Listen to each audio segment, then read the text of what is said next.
শ্রীম তার 5 খণ্ড কথামৃতের টাইটেল পেজে এই শ্লোকটি বসিয়েছেন।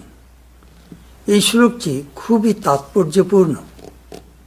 শ্রীরামকৃষ্ণের তব কথামৃতম, তোমার কথা অমৃত সমান, যা খেলে মানুষ অমর হয়। তপ্ত জীবনম, সংসারে জ্বলে পুড়ে মরছে যেসব মানুষ, তাদের সেই জ্বলুনি চলে যায় ভগবানের কথায়। কবিরা, লেখকরা, নাট্যকাররা, সঙ্গীত রচয়িতারা সবাই এই ভগবানের কথা নিয়ে কত গ্রন্থ রচনা করেছেন।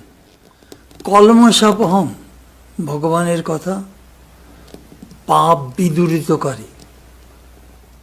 শ্রবণ মঙ্গলম, শুনলেই মঙ্গল হয়।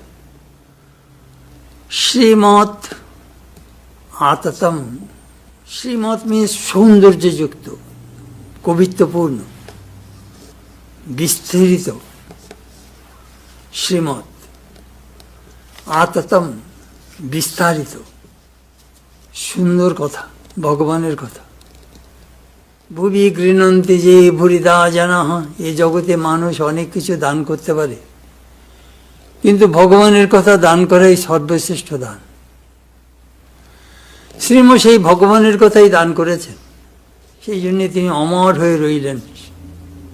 অবতার একা আসেন না, তিনি সাঙ্গ পাঙ্গ নিয়ে আসেন তার লীলা করবার জন্যে। গৃহী, ত্যাগী, সবাই শ্রীরামকৃষ্ণের লীলা নাচছে। তারা তারা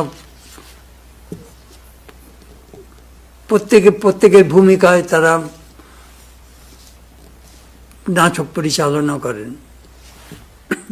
শ্রীরামকৃষ্ণের কথামৃতে আমরা দেখি শ্রীম কত রকম মানুষের সঙ্গে ঠাকুরের যোগাযোগ করে দিয়েছেন। সেখানে সাধু আছে, ভক্ত আছে, নারী পুরুষ, বিভিন্ন চরিত্রের লোক। সেখানে শিক্ষক আছে, ডাক্তার আছে, ধর্মপ্রচারক আছে, ভণ্ড আছে, তপস্বী আছে, খুব বাজে বদমাশ লোক আছে, মাতাল আছে, বেশ্যা আছে, সতী নারী আছে। কি নেই কথামৃতে? সমগ্র মানুষের ছবি আমরা কথামৃতে দেখতে পাই। সেই জন্যই কথামৃত পৃথিবীর ধর্মের ইতিহাসে একটি অনন্য গ্রন্থ।